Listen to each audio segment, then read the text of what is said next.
2 years ago, I lived in a mobile home in the high desert. I rented it from a wonderful family who lived on the property. It was about 10 acres and we lived on opposite sides. I would see them every now and then, but I really enjoyed my privacy. My brother James used to come over all the time, before he moved away like a little bitch. We would watch movies and play video games all night. One night, we were doing exactly that when we heard something during the quiet scene in the movie. It was a coyote. It wasn't that strange to hear coyotes out here. They come around quite often, and their howling is creepy as hell sometimes. They do this thing where it sounds like they're laughing. We paused the movie and were listening. We could only hear one, which I thought was weird, because it's usually at least a few of them. It was really close. As we listened, something felt wrong. Like the coyote was making the noises wrong. I don't know how to explain it. I didn't have blinds or curtains. I have always used old sheets to cover windows. I lifted one and looked outside. It wasn't a coyote at all. It was a naked man. He was really skinny and was hunching over. He ran out of sight. I made sure the door was locked. James asked me what was wrong. I said there's a tweaker or something out there. He said bullshit, because I have messed with him a lot growing up. But he knew I was serious when the door started jiggling. The guy started scratching at the walls in different places all around the mobile home and growling. It was terrifying. I called the landlord, even though it was 1 a.m. He was a little pissed when he answered, but I told him what was going on, and he said he was coming. We waited. After a couple minutes, we heard his truck getting close, and the scratching stopped. Then a gunshot. We went out and thanked him. He said he saw the man take off running and fired a shot to make sure he stayed away. We called the cops, but they just told us there's nothing they can do, but to call if we saw him again. We didn't.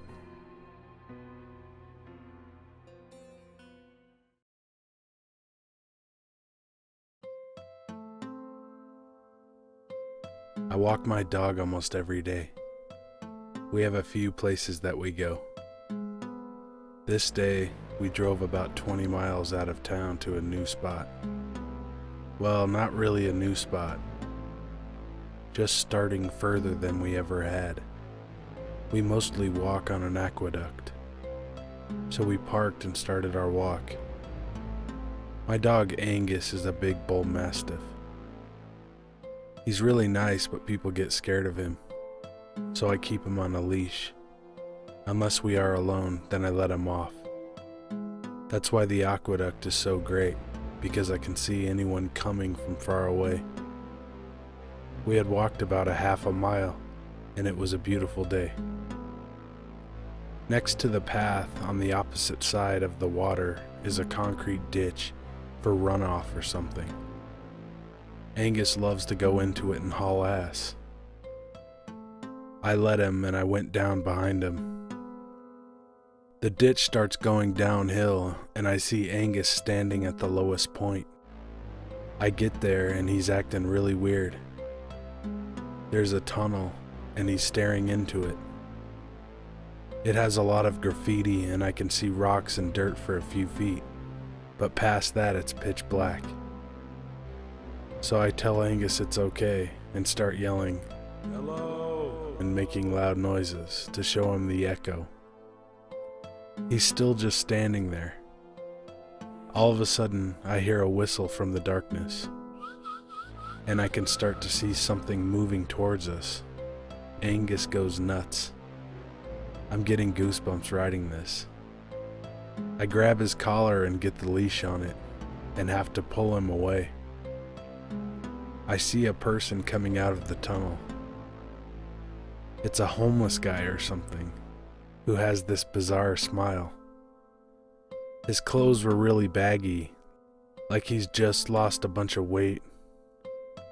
Was this asshole living down there or what? I get Angus up on the path and start running back to my car. This guy's following us, but he's staying in the ditch. So when I look, I only see his head with that smile. He never gave up, and I heard him whistle again a few times. He was still coming when we got in the car and sped off.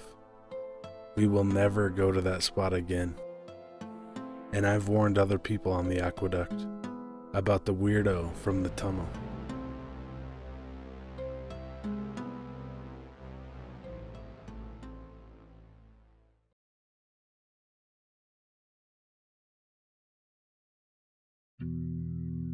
Hello all. My name is Madison and I live in New York. I've lived here all of my life. In 1997, I went to a party at a coworker's house. I met a really cute guy there. I don't even remember his name, so let's call him John. And before I went home, he asked to see me again. I said yes and gave him my number. We talked a few times in the next couple of weeks. I had been busy on the weekends but was going to be free on the next one, so I let him know. He picked me up on the corner of the block I worked on. We went to a bar and started drinking. We shot some pool and threw some darts. They had a Galaga machine, which is my favorite. Well, it was my mom's favorite, so I made it mine. I started playing and was gulping beer every time I had the chance. John was really not into it, but he was mingling around. I was having a great time. I was so wrapped up in the game. I don't know how long I was playing. I was getting pretty wasted. I looked up to signal the bartender to get another beer. And there were only a few people left. John wasn't one of them. That asshole ditched me. I wasn't upset that he wasn't interested. I was pissed because he was my ride. That's just rude. Maybe he's in the bathroom, I thought. I had a guy check for me. Nope. The bar was closing. I asked if I could use the phone, and the bartender said there was a phone booth around the corner. I stumbled outside and found my way to it. I had plenty of quarters from my date with a Galaga table. I tried to call my friend Becky, but she didn't answer. It was way too late anyways. I found a taxi service in the phone book and they were sending someone. When I turned to leave, I almost peed myself. 6 men were surrounding the phone booth. They had black hoodies on and were wearing those blank white masks. The door was one that folded inward in the center, so I pushed my foot against it. One of them started knocking lightly on the window.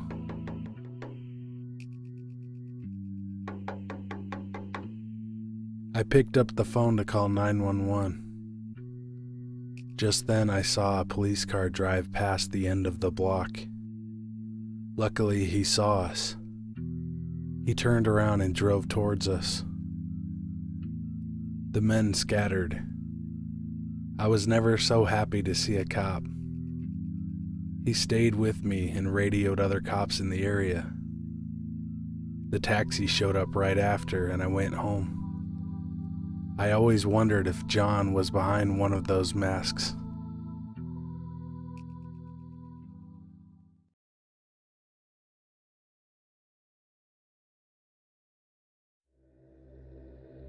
I was driving to Las Vegas in 2011 to visit an old friend.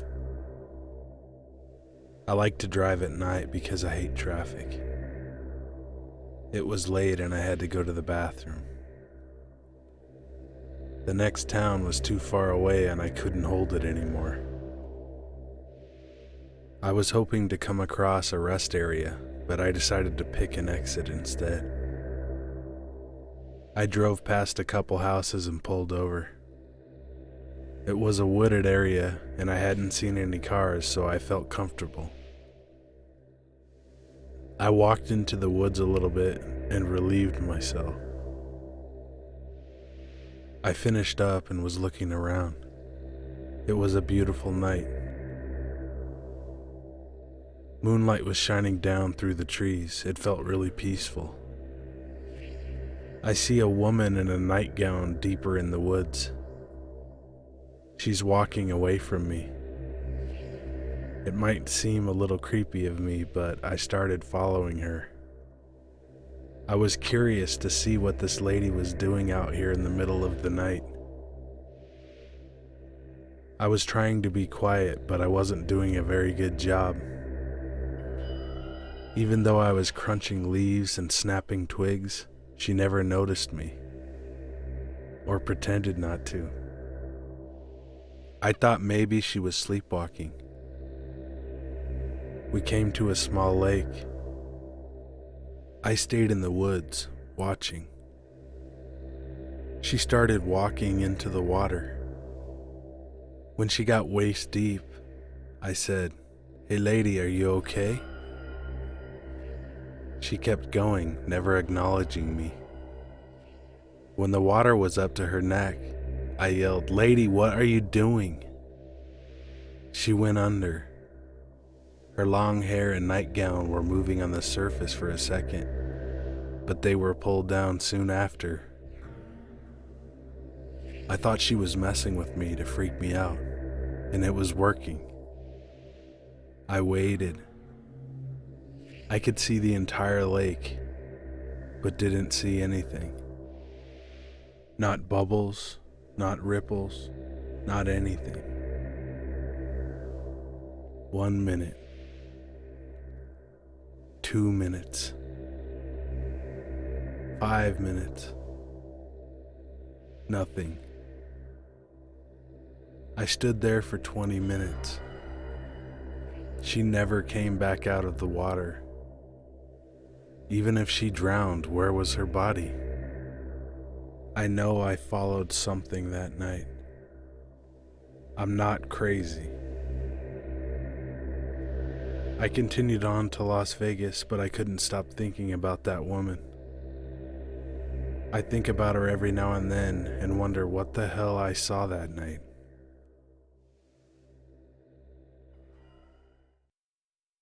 Hey guys and ladies, thanks for watching.